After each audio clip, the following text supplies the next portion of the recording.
अचानक गुरुदेव अपनी विश्राम सैया से उठ बैठ आवाज देने लगे, कौन है, कौन है?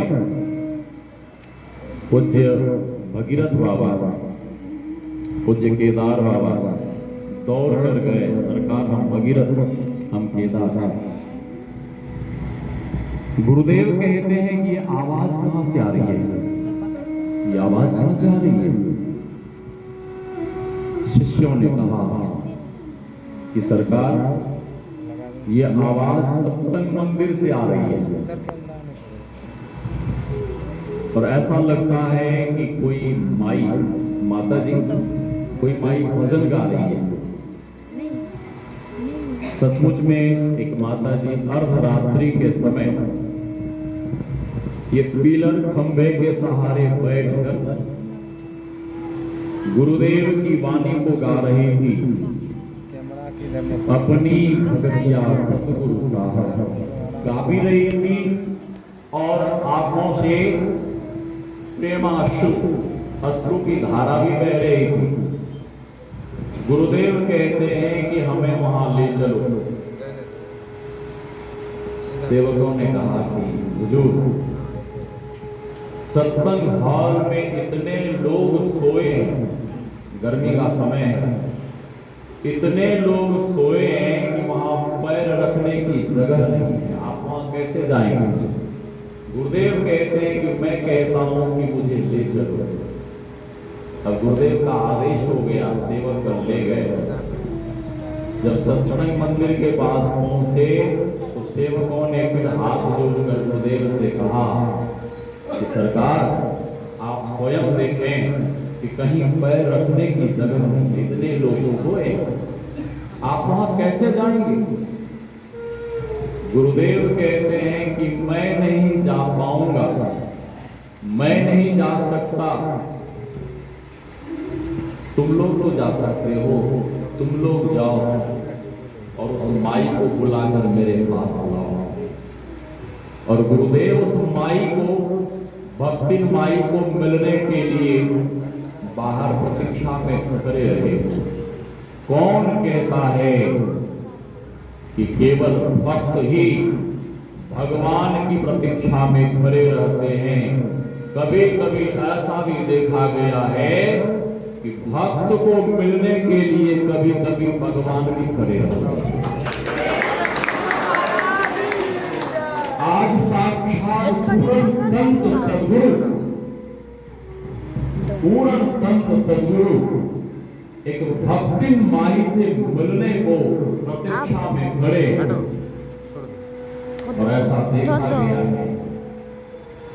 ध्रुव जी महाराज ध्यान में थे और भगवान जब आए दर्शन देने को तो ध्रुव जी महाराज ध्यानस्थ हैं, समाधि में हैं, और भगवान अपने नन्हे से भक्त को मिलने के लिए प्रतीक्षा में खड़े कि कब ये ध्यान से उठे और मैं इससे मिलूं। और जैसे ध्रुव जी महाराज ध्यान से उठे तो भगवान हाथ जोड़कर उस नन्हे से बालक, भक्त बालक से हाथ जोड़कर भगवान क्षमा मांगते हैं। भगवान कहते हैं कि वत्स मुझे क्षमा कर दो। कौन कहता है कि केवल भक्त ही भगवान से क्षमा मांगते हैं? कभी कभी ऐसा देखा गया है कि अपने भक्त से भगवान भी क्षमा मांगते हैं। भगवान कहते हैं कि वत्स मुझे क्षमा कर दो। क्यों? इसलिए कि मुझे आने में बहुत देरी हो गई, मुझे आने में बहुत विलंब हो गया। मुझे तो बहुत पहले आ जाना चाहिए था कि जब तुम्हारी भी माता ने तेरा अपमान किया था, तभी आ जाना चाहिए, इसलिए मुझे क्षमा कर दो। ध्रुव जी महाराज चरण में गिरकर कहते हैं कि प्रभु ऐसा मत करिए, यह पाप मेरे सर पर मत चढ़ाइए, मैं उधर नहीं जाना चाहूंगा। गुरु महाराज खड़े और सेवकगण माता जी को बुलाकर लाए। पहले तो माता जी को आवाज देने लगे, माता जी गुरु महाराज महाराज बाहर आपकी प्रतीक्षा में खड़े हैं, चलिए। वो माता जी को सुन ही नहीं रही है, केवल भजन गा रही है, आंखों से अश्रु बहा रही है। शिष्यगण कह रहे बुला रहे, गुरु महाराज बुला रहे, वो कुछ बोल ही नहीं रही है। क्या वो माता जी बहरी थी? क्या माता जी बहरी थी? बिल्कुल नहीं। वो माता जी भक्ति भाव में इतना सराबोर थी, भक्ति भाव में इस तरह से डूबी हुई थी कि बाहर क्या हो रहा है उसे कुछ पता नहीं। सेवकों ने किस तरह से उठाया और माता जी को लेकर गुरु महाराज के पास सेवक गए, और माता जी जैसे ही पहुंची तो गुरुदेव के चरण में कटे वृक्ष पे जैसे गिर जाती है और रोने लगती है। गुरुदेव कहते हैं कि रोइए मत, रोइए मत, आपकी साधना से, आपकी भक्ति से मैं बहुत प्रसन्न हूं, जो इच्छा है सो मांग लीजिए। गुरु महाराज कह रहे हैं, बहुत बार तो मांगने पे भी गुरु महाराज लौटा देते थे, बहुत सारी ऐसी घटना लौटा देते थे, लेकिन आज सदगुरु उस भक्ति माई से कहते हैं कि माता जी जो इच्छा है सो मांग लीजिए। लेकिन वो माई भी साधारण भक्ति नहीं थी। वो माता जी बेटा बेटी नहीं मांगी, धन दौलत नहीं मांगी, कुछ नहीं। वो माता जी हाथ जोड़ कर कहते हैं, हे गुरु महाराज, जब आपका साक्षात दर्शन हो ही गया तो अब हमें कुछ भी नहीं चाहिए। ऐसा जब गुरु महाराज सुने और उस माई के भक्ति भाव को जब गुरु महाराज देखे, समर्पण भाव को, गुरुदेव और विशेष प्रसन्न हो गए। गुरुदेव कहते हैं कि आप भक्ति वाला भजन गा रही थी, भक्ति मांग रही थी अपनी भगतिया सतगुरु साहब मोही देव हो। आप भक्ति मांग रही थी तो इस जन्म,